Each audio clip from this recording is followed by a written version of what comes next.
काम होगा खास जब ये सुपरस्टार होगा हर किसान के पास। गांव का superstar steel MH210 power weeder, steel उपकरण लाए परिवर्तन।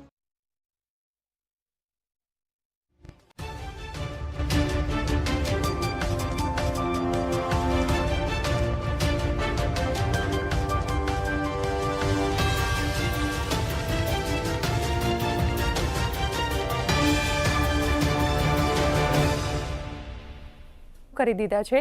આ વચ્ચે અમેરિકાનું શું વલણ છે તે જાણીશું। આ સિવાય પણ દેશ, દુનિયા અને રાજ્યની મહત્વની ખબરો જોઈશું। પણ પહેલા નજર હેડલાઇન્સ પર। ફિનલેન્ડના રાષ્ટ્રપતિ એલેક્ઝાન્ડર સ્ટબે પ્રધાનમંત્રી નરેન્દ્ર મોદી સાથે કરી મુલાકાત। બંને દેશો વચ્ચે મહત્વની અનેક સમજૂતીઓ થવાની આશા।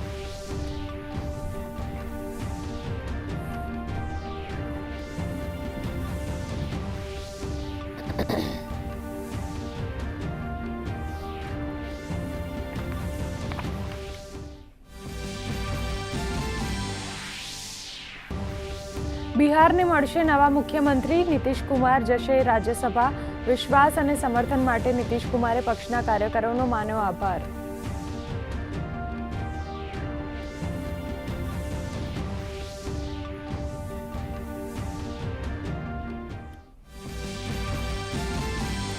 મુખ્યમંત્રી ભૂપેન્દ્ર પટેલે અખિલ ભારતીય કુર્મી પાટીદાર મહાસભા આયોજિત સરદાર એકતા યાત્રાને અમદાવાદથી કરાવ્યું પ્રસ્થાન। કહ્યું, આ યાત્રા સરદાર સાહેબનું સમર્પણ, દેશપ્રેમ અને તેમની અટલ એકતાની ભાવનાને જન જનમાં કરશે જીવંત।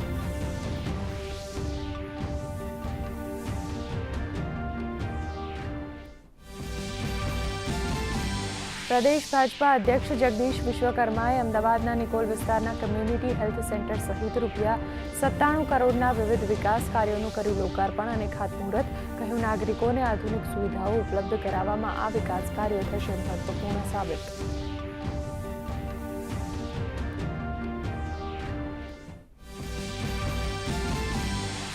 ઈરાને ઇઝરાયલ પર ચલાવ્યો મિસાઇલોનો મારો તો અમેરિકાની સેનેટ ઈરાન પર હવાઈ હુમલો રોકવાના પ્રસ્તાવને ફગાવ્યો। શિપિંગ અને એરલાઇન્સ સેવાઓમાં ઊભો થયો અવરોધ।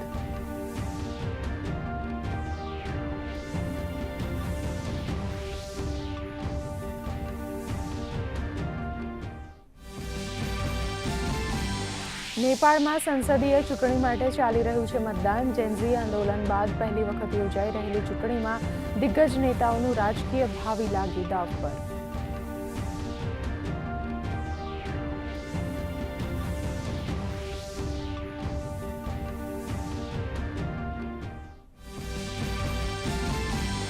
ત્રણ દિવસના ઘટાડા બાદ ભારતીય શેર બજારો ફરી ગ્રીન ઝોનમાં। વૈશ્વિક બજારોમાં તેજીને પગલે સેન્સેક્સ 400થી વધુ અને નિફ્ટી 135 પોઈન્ટના વધારા સાથે ખુલ્યા। સોના ચાંદીના ભાવોમાં પણ જોવા મળી રહ્યો છે વધારો।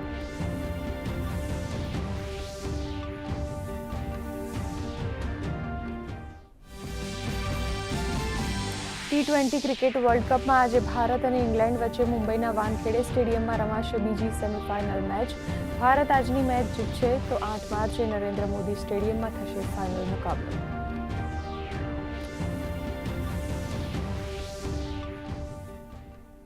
અને હવે સમાચાર જોઈશું વિગતે। પ્રધાનમંત્રી નરેન્દ્ર મોદી અને ફિનલેન્ડના રાષ્ટ્રપતિ એલેક્ઝાન્ડર સ્ટબની દિલ્હીના હૈદરાબાદ હાઉસમાં મુલાકાત થઈ હતી। પ્રધાનમંત્રી નરેન્દ્ર મોદી અને ફિનલેન્ડના રાષ્ટ્રપતિનું ઉત્સાહભેર સ્વાગત કર્યું હતું। બંને નેતાઓએ વિભિન્ન દ્વિપક્ષીય મુદ્દાઓ પર વિચાર વિમર્શ કર્યો હતો। આજે ફિનલેન્ડના રાષ્ટ્રપતિ દ્રૌપદી મુર્મુ સાથે મુલાકાત કરશે। સાથે જ તેઓ ઉપરાષ્ટ્રપતિ CP રાધાકૃષ્ણન અને વિદેશ મંત્રી ડોક્ટર S જયશંકર સાથે પણ મુલાકાત કરશે।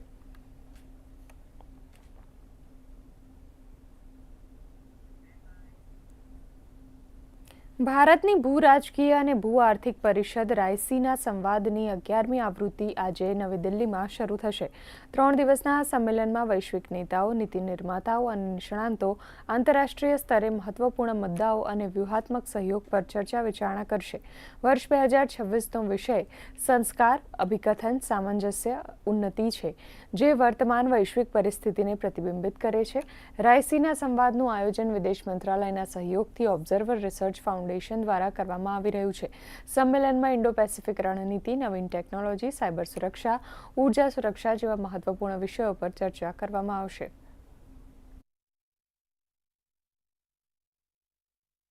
जो दुनिया किस तरीके से सोच रही है, न सिर्फ भू राजनीतिक, भू आर्थिक, बल्कि विकास के मुद्दे पर भी दुनिया किस दिशा में जा रही है, ताकि जो उनका जियो पॉलिटिक्स है विकास में बाधा न बने।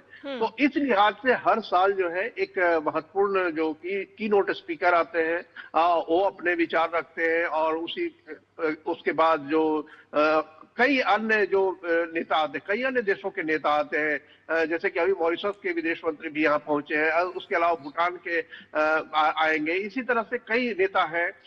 तो एक रायसीना डायलॉग एक ऐसा समागम होता है जिसमें कि विचार मंथन तो होता ही है, उससे थोड़ा सा आगे का रास्ता भी मिलता है, क्योंकि आप कई तरह के विशेषज्ञ हैं जो अलग अलग तरीके से सोचते हैं, उनका एक अपना अलग एंगल होता है दुनिया को देखने का, और उस एंगल पे भारत भी सोचता है कि हाँ दुनिया किधर जा रही है। આજે 10 રાજ્યોમાં 37 રાજ્યસભા સીટો માટે ઉમેદવારી દાખલ કરવાની પ્રક્રિયા સમાપ્ત થશે. ઉમેદવારો પત્રોની તપાસ આવતીકાલે કરવામાં આવશે, જે બાદ ઉમેદવારો 9 માર્ચ સુધી નામ પરત ખેંચી શકે છે. આ બેઠકો માટે મતદાન 16 માર્ચે થશે અને પરિણામ પણ તે જ દિવસે જાહેર કરી દેવામાં આવશે. આ 37 બેઠકોમાં છત્તીસગઢની 2 બેઠકો પણ સામેલ છે. તો ભાજપના રાષ્ટ્રીય અધ્યક્ષ નીતિન નવીન પણ રાજ્યસભામાં તેમનું ઉમેદવારી પત્ર રજૂ કરશે. સાથે જ બિહારમાંથી મુખ્યમંત્રી નીતિશ કુમારના નામની પણ અટકળો ચાલી रही है. फिर से राज्यसभा के जरिए आ रहे हैं, तो इस बात की चर्चा है कि अगला मुख्यमंत्री कौन होगा, क्या वो बीजेपी कोटे से होगा, क्योंकि ये बहुत चर्चा हो रही है कि जब जब ये बात होती थी कि नीतीश कुमार के बाद कौन, तो क्या बीजेपी अपना मुख्यमंत्री अब बिहार में बनाएगी, और जो फार्मूला था एक मुख्यमंत्री और 2 मुख्यमंत्री का, 2 मुख्यमंत्री जेडीयू को जाएंगे, इस पर बहुत कयासबाजी है, चूंकि हालांकि अभी स्पष्टता नहीं है और अभी जल्दबाजी भी है, इसलिए कि अभी तक चर्चा इसी बात की थी कि क्या नीतीश कुमार बिहार की जगह आप दिल्ली की राजनीति करेंगे, राज्यसभा आएंगे, तो वो सस्पेंस अब खत्म हो चुका है नीतीश कुमार के सोशल मीडिया पोस्ट के बाद. अब ये चर्चा बाद में होगी जेडीयू और बीजेपी के शीर्ष नेताओं के बीच कि क्या कुछ फार्मूला होगा, क्योंकि अभी तक का जो फार्मूला है उसमें जेडीयू के पास मुख्यमंत्री पद और 2 उप मुख्यमंत्री बीजेपी के पास अब हमने देखा था, जो नीतीश कुमार की अगुवाई में सरकार मौजूदा चल रही है. अभी समय है, लेकिन संकेत स्पष्ट है कि अब बीजेपी मुख्यमंत्री पद और 2 मुख्यमंत्री जेडीयू को जा सकता है. નેપાળમાં સંસદીય ચૂંટણી માટે મતદાન ચાલુ છે. આ ચૂંટણી દેશના ઇતિહાસમાં ખૂબ જ મહત્વપૂર્ણ છે. ગત વર્ષે થયેલા જેન્ઝી આંદોલન બાદ પ્રથમ વખત નવી સરકાર ચૂંટાવાની છે. મતદાન કેન્દ્રો પર ખાસ કરીને યુવાનોની લાંબી કતાર જોવા મળી રહી છે. જેન્ઝી આંદોલન બાદ યુવા વર્ગમાં રાજકીય જાગૃતિ અને ઉત્સાહ વધ્યો છે. તેઓ ભ્રષ્ટાચાર મુક્ત, જવાબદાર અને નવી પેઢીના નેતૃત્વવાળી સરકાર ઈચ્છે છે. નેપાળમાં હાલ 275 બેઠકો પર મતદાન યોજાઈ રહ્યું છે, જેનું પરિણામ આજે મોડી રાત્રે અથવા તો આવતીકાલ થી આવવાનું શરૂ થશે.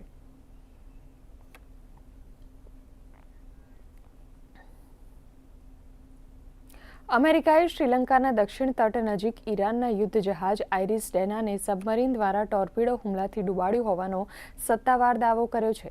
અમેરિકાના રક્ષામંત્રીએ પુષ્ટિ કરી છે કે અમેરિકન સબમરીને આ હુમલો કર્યો છે.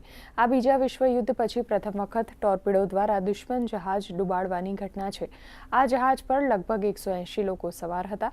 શ્રીલંકાના નૌકાદળે ડિસ્ટ્રેસ કોલ મળ્યા બાદ રેસ્ક્યુ ઓપરેશન શરૂ કર્યું હતું, જેમાં 32 લોકોને બચાવવામાં આવ્યા હતા, જ્યારે 87 મૃતદેહો મળી આવ્યા છે અને લગભગ 101 લોકો હજુ લાપતા છે. વધુ સમાચારો જોઈએ વિરામ પછી. 605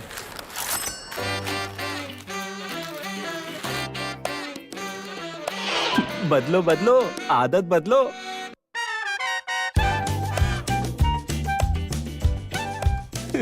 બદલો બદલો આદત બદલો. હવે નજીકની બેંકમાં જઈ ફાટેલી જૂની નોટ્સ બદલાવો. જો બેંક ના પાડે તો આરબીઆઈ ની ઓમ્બુડ્સમેનને ફરિયાદ કરો. આરબીઆઈ કહે છે, જાણકાર બનો, સતર્ક રહો. गांव में आया नया हीरो, खरपतवार का डर हुआ जीरो. अब खेती का काम होगा खास, जब ये सुपरस्टार होगा हर किसान के पास. गांव का superstar steel MH210 power weeder. Steel उपकरण लाए परिवर्तन. એ યાર મોન્ટુ, ચલ ને આ વીકેન્ડમાં આપણે મસ્ત પાર્ટી કરીએ. અરે ના ભાઈ ના, ગઈ વખતની પાર્ટીમાં મારી હાલત બગડી ગઈ હતી. 3 દિવસે હેંગઓવર ઉતર્યો હતો. ઉપરથી મારી બહેન સાથે મારો ઝઘડો પણ થઈ ગયો હતો. એટલે મહેરબાની કરીને મારી સાથે પાર્ટીની વાત નહીં કરતી please. Oh come on Montu, મહિનામાં 2-4 પાર્ટી કરવાથી કંઈ ના થાય, રાઈટ? અરે ના ભાઈ ના, આ મહિનામાં બે ચાર કરતા કરતા જ માણસ એનો ગુલામ બની જતો હોય છે. સો બેટર તમે બધા પણ હવે સુધરી જાઓ પ્લીઝ. Okay, cheers.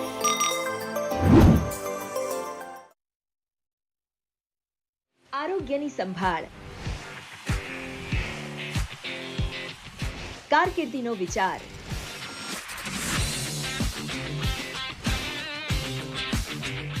પ્રકૃતિનું સંરક્ષણ,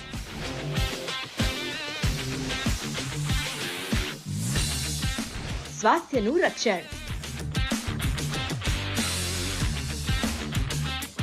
કૃષિથી જીવન,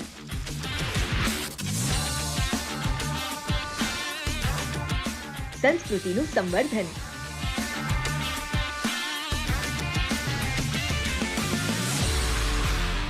તમારા જીવનને સ્પર્શે તેવા વિષય પર ચર્ચા. જુઓ જિંદગી કેફેમાં દર સોમવારથી શુક્રવાર બપોરે 3:30 કલાકે માત્ર ડીડી ગિરનાર અને અમારી YouTube channel DD news Gujarati પર. વિરામ બાદ પુનઃ સ્વાગત છે. સમાચારમાં આગળ વધીએ. અખિલ ભારતીય કુર્મી પાટીદાર મહાન ભૂપેન્દ્ર પટેલે જણાવ્યું હતું કે પ્રધાનમંત્રી નરેન્દ્ર મોદીએ હંમેશા સરદાર સાહેબનું સન્માન કર્યું છે. સરદાર સાહેબની આ વિરાટ પ્રતિમા વિશ્વભરમાં ભારતની એકતા અને અખંડતાનું પ્રતીક બની છે. સરદાર પટેલે ભારતના પ્રથમ નાયબ પ્રધાનમંત્રી અને ગૃહમંત્રી તરીકે 565 દેશી રજવાડાઓને એક સૂત્રમાં બાંધીને એક અને અખંડ ભારત બનાવ્યું હતું. આજે સરદાર એકતા યાત્રાનું આયોજન અખિલ ભારતીય કુર્મી પાટીદાર મહાસભા કરી રહી છે. મને જણાવવામાં આવ્યું છે કે સરદાર સાહેબના જીવન સાથે જોડાયેલી અમૂલ્ય ચીજ વસ્તુઓને યાત્રા દરમિયાન રથમાં લોકોના પ્રત્યક્ષ દર્શન માટે રાખવામાં આવશે. સરદાર સાહેબની પાદુકા, આઝાદી વખતના પત્ર વ્યવહાર જેમાં રાખતા હતા તે સંદૂક જેવી અમૂલ્ય વસ્તુઓ પ્રથમવાર મ્યુઝિયમમાંથી બહાર લાવીને લોકો સમક્ષ મૂકવાના આયોજન બદલ પણ હું આયોજકોને ખૂબ ખૂબ અભિનંદન પાઠવું છું. આ યાત્રા પણ જય સરદાર સૌના સરદારના નારા સાથે અમદાવાદથી શરૂ થઈ મધ્યપ્રદેશના 36 જિલ્લામાં 40 દિવસ સુધી પરિભ્રમણ કરવાની છે. સરદાર સાહેબનું સમર્પણ, દેશ પ્રેમ અને તેમની અટલ એકતાની ભાવનાને આ યાત્રા લોકોમાં જીવંત કરશે. ગુજરાત યુનિવર્સિટીના અટલ કલામ સેન્ટર ખાતે મુખ્યમંત્રી ભૂપેન્દ્ર પટેલ દ્વારા મહત્વપૂર્ણ કાર્યક્રમ યોજવામાં આવ્યો હતો, જેમાં યુનિવર્સિટીના વિવિધ પ્રકલ્પોનું નામકરણ, ઉદ્ઘાટન તથા લોન્ચિંગ કરવામાં આવ્યું, જેમાં આધુનિક કન્વેન્શન સેન્ટરને નવું નામ આપવામાં આવ્યું, જે યુનિવર્સિટીના ઇવેન્ટ્સ, સેમિનાર અને કોન્ફરન્સ માટે મહત્વનું બનશે. સાથે જ રિસર્ચ પાર્કનું ઉદ્ઘાટન પણ કરવામાં આવ્યું હતું, જેમાં અદ્યતન લેબ્સ અને રિસર્ચ ફેસિલિટીઝ સામેલ છે. કાર્યક્રમને સંબોધતા મુખ્યમંત્રીએ જણાવ્યું હતું કે દેશના વિકાસમાં નારી શક્તિની ભાગીદારી છે. સ્ટાર્ટઅપ ઇન્ડિયાનો વ્યાપ અને ગતિ જેટ સ્પીડે વધી રહ્યા છે, જેના બદલામાં દેશની દીકરીઓને મોટો ફાળો છે.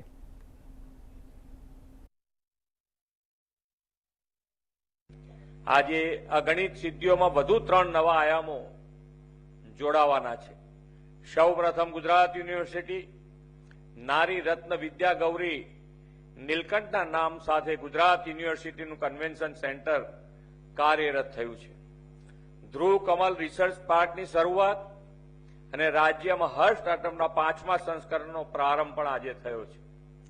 આદરણીય વડાપ્રધાન શ્રી 21મી સદીના ડેકેડને ભારત માટે પેકેટ બનાવવાનો નિર્ધાર કર્યો છે અને એમાં યુવા શક્તિના નવા સાહસ કૌશલ્યને જોડવા સ્ટાર્ટઅપ ઇન્ડિયા પ્રોગ્રામ લોન્ચ કર્યો છે. તેમણે સ્ટાર્ટઅપ ઇન્ડિયાથી યુવા શક્તિને ખીલવવાના અને આપને આંબવાના અપાર અવસરો આપ્યા છે. આ સ્ટાર્ટઅપ ઇન્ડિયા હવે એક રિવોલ્યુશન બની ગયું છે. એક દશક પહેલા દેશમાં 500થી પણ ઓછા સ્ટાર્ટઅપ હતા. આજે 2 લાખ જેટલા સ્ટાર્ટઅપ કાર્યરત છે. સ્ટાર્ટઅપ ઇન્ડિયાનો વ્યાપ અને ગતિ જેટ સ્પીડે વધી રહ્યા છે. આ બદલાવમાં દીકરીઓ ખૂબ મોટો ફાળો છે. દેશમાં જે 2 લાખથી વધુ સ્ટાર્ટઅપ કાર્યરત છે તેમાં 50% જેટલા સ્ટાર્ટઅપમાં મહિલાઓની સક્રિય ભાગીદારી છે. એટલું જ નહીં, વુમન લેડ સ્ટાર્ટઅપ ફંડિંગમાં આપણો દેશ વર્લ્ડની બીજી સૌથી મોટી ઇકોસિસ્ટમ બન્યો છે. અમદાવાદ મ્યુનિસિપલ કોર્પોરેશન દ્વારા નિકોલ વિસ્તારના વિવિધ વિકાસ કાર્યોના લોકાર્પણ અને ખાતમુહૂર્ત કરવામાં આવ્યા હતા, જેમાં પ્રદેશ ભાજપા અધ્યક્ષ જગદીશ વિશ્વકર્મા, સાંસદ હસમુખ પટેલ, મેયર પ્રતિભા જૈન સહિત ભાજપાના આગેવાનો અને પદાધિકારીઓ ઉપસ્થિત રહ્યા હતા. કાર્યક્રમ દરમિયાન પ્રદેશ ભાજપા અધ્યક્ષ જગદીશ વિશ્વકર્મા દ્વારા વિરાટનગર વોર્ડમાં નવા બનેલા કમ્યુનિટી હેલ્થ સેન્ટરનું લોકાર્પણ કરવામાં આવ્યું હતું.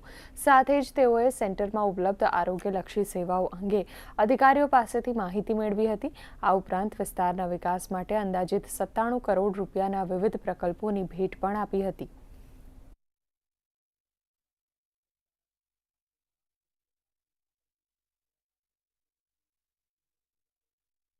પણ આખા રાજ્યની અંદર આ પ્રકારની પ્રજાલક્ષી સુવિધાઓ મળી રહે એ પ્રકારના કામો મિત્રો કરી રહ્યા છે.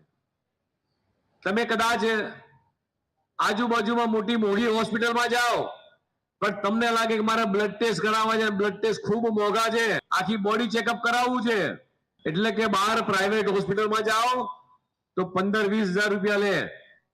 અહીંયા તમે આવો, તમારો દાખલો કઢાવો, તમે તમારું બોડી પ્રોફાઇલ કરાવવાની માંગણી કરો, તમારું આખું બોડી પ્રોફાઇલ થઈ જાય, તમારે 15,000 ભરવાની જરૂર નથી. બધા જ અદ્યતન હોસ્પિટલ, અદ્યતન લેબોરેટરી એ આપણા નિકોલ વિધાનસભાની અંદર વિરાટનગરમાં મિત્રો બની છે. આજ રોજ અમદાવાદ શહેરના અદ્યતન સુવિધાઓથી સુસજ્જિત પૂર્વ અમદાવાદને આરોગ્ય અને રમત ગમતની અત્યાધુનિક સેવાઓ સાથે પાયાની સુવિધાઓ કરવાના નિર્ધાર સાથે આજ રોજ આપણા પ્રદેશ અધ્યક્ષ શ્રી જગદીશભાઈ વિશ્વકર્માજીના વરદ હસ્તે અંદાજિત રૂપિયા 97 કરોડના ખર્ચે વિવિધ વિકાસના પ્રકલ્પોનું લોકાર્પણ અને ખાતમુહૂર્ત કરવામાં આવી રહ્યું છે, જે આ વિસ્તારના વિકાસને વધુ ગતિમાન બનાવશે અને એની સાથે સાથે જ આ વિસ્તારના લોકોની સુખાકારી જાળવશે અને એની સાથે સાથે આ વિસ્તારના લોકોને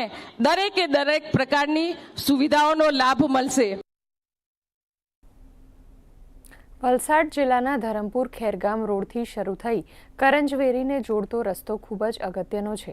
આ રસ્તાના વચ્ચે માન નદી ઉપર બામટી ગામ ખાતે સબમર્સિબલ બ્રિજ આવેલ છે, જે ચોમાસા દરમિયાન ઓવરટોપિંગ થવાના કારણે અવરજવર બંધ થઈ જાય છે, જેથી વનબંધુ કલ્યાણ યોજના હેઠળ 12 કરોડ 50 લાખ સાથે મેજર બ્રિજને મંજૂરી આપવામાં આવી છે.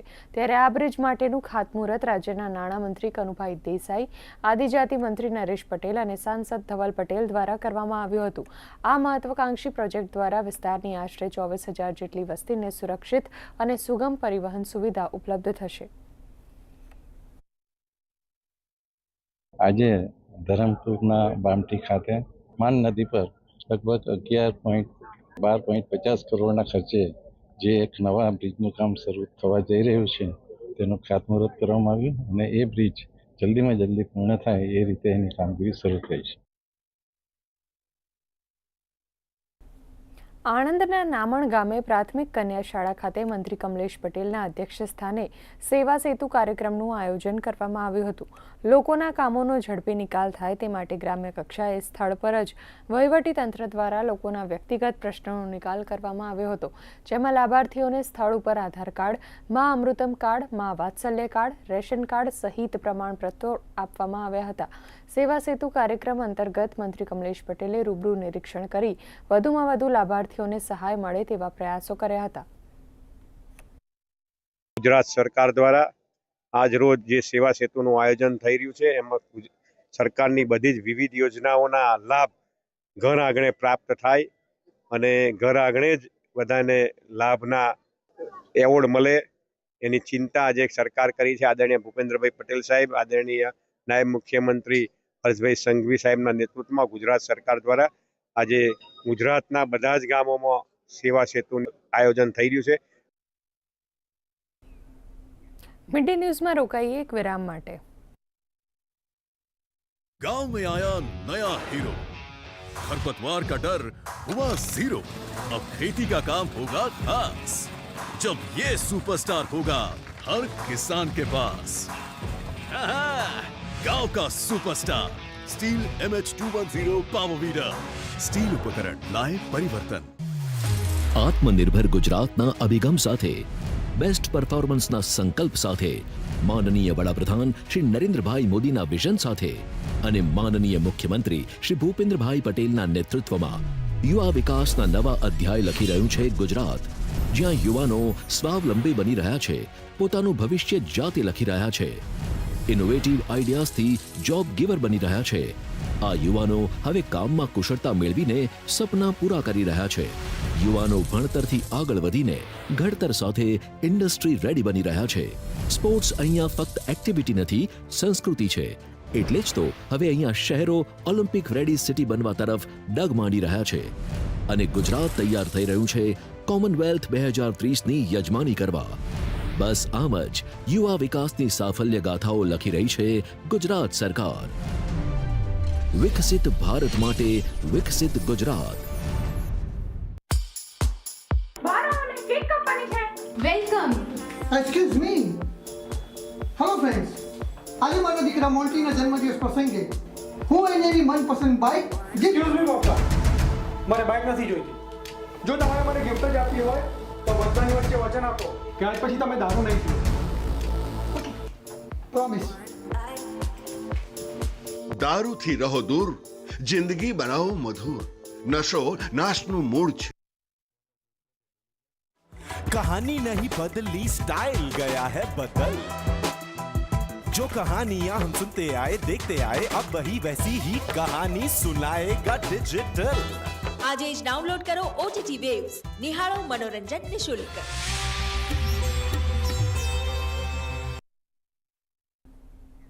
વિરામ બાદ પુનઃ સ્વાગત છે. હાલ દિલ્હીના હૈદરાબાદ હાઉસથી આપણે એક જીવંત પ્રસારણ નિહાળીશું. और लेखक भी है. एक्सेलेंसी, आप जैसे अनुभवी और डायनेमिक लीडर का इस वर्ष के रायसीना डायलॉग का चीफ गेस्ट बनना हमारे लिए बहुत सम्मान और खुशी की बात है. फ्रेंड्स, आज विश्व एक अस्थिरता और अनिश्चितता के दौर से गुजर रहा है. यूक्रेन से लेकर वेस्ट एशिया तक दुनिया के कई हिस्से उसमें संघर्ष की स्थिति बनी हुई है. ऐसे ग्लोबल एनवायरनमेंट में भारत और यूरोप दुनिया की दो बड़ी डिप्लोमेटिक पावर्स अपने संबंधों के सुनहरे दौर में प्रवेश कर रहे हैं. हमारा बढ़ता सहयोग वैश्विक स्थिरता, विकास और साझा समृद्धि को नई मजबूती दे रहा है. फ्रेंड, वर्ष 2026 की शुरुआत में ऐतिहासिक Bharat European union free trade agreement हुआ. यह एग्रीमेंट भारत और फिनलैंड के बीच ट्रेड, इन्वेस्टमेंट और टेक्नोलॉजी सहयोग को और प्रबल करेगा. डिजिटल टेक्नोलॉजी, इंफ्रास्ट्रक्चर और सस्टेनेबिलिटी जैसे क्षेत्रों में भारत और फिनलैंड महत्वपूर्ण साझेदार हैं.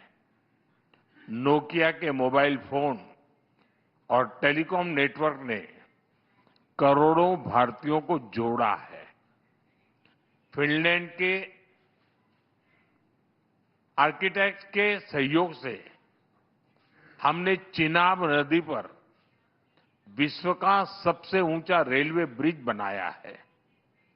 फिनलैंड की साझेदारी से हमने नुमालीगढ़ में दुनिया की सबसे बड़ी बंबू टू बायोएथेनॉल रिफाइनरी भी बनाई है. फ्रेंड, ऐसे महत्वपूर्ण उदाहरणों से प्रेरित होते हुए प्रेसिडेंट स्टूप की इस यात्रा में हम भारत फिनलैंड संबंधों को एक strategic partnership in digitalization and sustainability का रूप दे रहे हैं. यह पार्टनरशिप एआई से लेकर 6G टेलीकॉम तक, क्लीन एनर्जी से लेकर क्वांटम कंप्यूटिंग तक कई हाईटेक क्षेत्रों में हमारे सहयोग को गति और ऊर्जा देगा. તો આપે નિહાળ્યું નવી દિલ્હીના હૈદરાબાદ હાઉસથી જીવંત પ્રસારણ, જેમાં પ્રધાનમંત્રી નરેન્દ્ર મોદી અને ફિનલેન્ડના રાષ્ટ્રપતિ વચ્ચે મુલાકાત થઈ અને બંને દેશો વચ્ચે કેટલાક દ્વિપક્ષીય કરારો પણ થયા છે. તેના વિશે પ્રધાનમંત્રી નરેન્દ્ર મોદી હાલ સંબોધન કરી રહ્યા હતા. હવે આપણે સમાચારમાં આગળ વધીશું. ભારતભરમાં હોળી દહન સામાન્ય રીતે સાંજના સમયે કરવામાં આવે છે, પરંતુ છોટાઉદેપુર જિલ્લાના કવાંટ તાલુકામાં સદીઓ જૂની અનોખી પરંપરા આજે પણ જીવંત છે. અહીંના ખડલા, કરવી, આંબાડુંગર અને મોગરા ગામોમાં હોળી સાંજે નહીં પરંતુ વહેલી સવારે 3 થી 4 વાગે પ્રગટાવવામાં આવે છે. સ્થાનિક માન્યતા મુજબ બ્રહ્મ મુહૂર્તનો સમય પવિત્ર માનવામાં આવે છે અને એ સમયે અગ્નિ પ્રગટાવવાથી ગામમાં સુખ, શાંતિ અને સમૃદ્ધિ આવે છે. વર્ષ 1857થી હોળી સવારમાં પ્રગટાવવાની પરંપરા શરૂ થઈ હતી, જે પરંપરા 150 વર્ષ બાદ પણ ગામ લોકો નિભાવી રહ્યા છે. હોળી જે પ્રગટાવવાની પરંપરા એ અનાદિથી ચાલી રહી છે. અમારા જે વડવાઓ આ રીતે કરી આવ્યા છે અને અમારી જે સંસ્કૃતિને એ ઉજાગર કરવા માટે અમે સૌએ આજે રંગી જો બધા ગૂંથણા કરેલા હોય, મોરપીંછ માથા પર મૂકેલી હોય છે, હાથમાં કડતાલ હોય છે, કોકે વાસેડી લીધી હોય છે, એ રીતે અમે અમારે હોળીનો તહેવાર ઉજવતા હોઈએ છીએ. પોતાનો વેશ પહેરીને આવતા હોય છે અને આ વેશ પહેરીને અમારા પૂરા ગામમાં, આજુબાજુ ગામડામાં 5 દિવસ સુધી ફરતા હોય છે. એને એમાં એવું કહેવામાં આવે છે કે 5 દિવસ સુધી ગામડા જે ઘેરિયા બનીને ફરે તો ગામમાં સુખ, શાંતિ, સંપત્તિ મળે, એટલા માટે ફરતા હોય છે. છોટાઉદેપુર જિલ્લાનું કવાંટ તાલુકાનું જે આ મોગરા ગામ છે, આ મોગરા ગામમાં સદીઓથી એક પરંપરા રહી છે કે મળસ્કે સવારમાં હોળી પ્રગટાવવામાં આવે ત્યારે આજે આખા ગામના લોકો અને ઘેરૈયાઓ જુદી જુદી વેશભૂષા ધારણ કરીને હાલ મળસ્કે 4 કલાકે હોળી પ્રગટાવી છે. રાજેશ રાઠવા, દૂરદર્શન સમાચાર, છોટાઉદેપુર. વડોદરાના દિવાળીપુર સ્થિત જિલ્લા ન્યાય મંદિરને અજાણ્યા ઈમેલ મારફતે બોમ્બથી ઉડાવી દેવાની ધમકી આપવામાં આવી હતી. ધમકી મળતા જ પોલીસ કંટ્રોલ રૂમને જાણ કરવામાં આવી હતી અને સમગ્ર પરિસરમાં સઘન ચકાસણી હાથ ધરવામાં આવી. પોલીસ દ્વારા કોર્ટમાં હાજર વકીલો, કર્મચારીઓ અને અરજદારોને સુરક્ષિત રીતે બહાર કાઢવામાં આવ્યા હતા અને સાવચેતીના ભાગરૂપે વિસ્તાર ખાલી કરાવાયો હતો. તપાસ દરમિયાન કોઈ શંકાસ્પદ વસ્તુ નથી મળી આવી. હાલ સુરક્ષા એજન્સીઓ મામલાની ગંભીરતાથી તપાસ કરી રહી છે. 1 મહિનામાં 2 વાર આ પ્રકારની ધમકી આવે અને એના કારણે આખા ન્યાય મંદિર કેમ્પસને ખાલી કરવું પડે. આવા તત્વોને ઝેર કરવા જોઈએ. કોર્ટ કામગીરીને નુકસાન થાય છે, પૈસાની બગાડ થાય છે, એનર્જીનો બગાડ થાય છે, જ્યુડિશિયલ સ્ટાફ આખો દિવસ બેસી રહેવું પડે છે.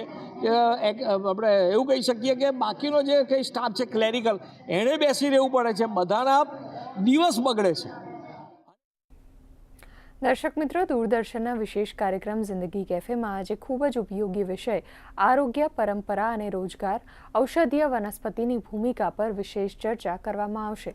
આ ચર્ચામાં ITRA જામનગરના દ્રવ્ય ગુણ વિભાગના વડા પ્રોફેસર ભૂપેશ પટેલ અને ગુજરાત યુનિવર્સિટીના બોટની, બાયો ઇન્ફોર્મેટિક્સ અને ક્લાઇમેટ ચેન્જ ઇમ્પેક્ટ મેનેજર વિભાગના પ્રોફેસર ભરત મૈત્રેયી ઉપસ્થિત રહેશે. તો જોવાનું ચૂકશો નહીં. જિંદગી કેફે બપોરે 3:30 વાગે DD ગિરનાર પર અને DD ન્યૂઝ ગુજરાતી અને DD ગિરનારી YouTube ચેનલ પર.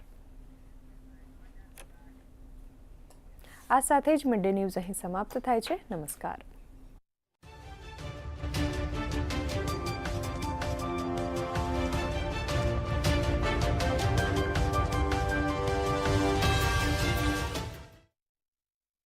गांव में आया नया हीरो, खरपतवार का डर हुआ जीरो.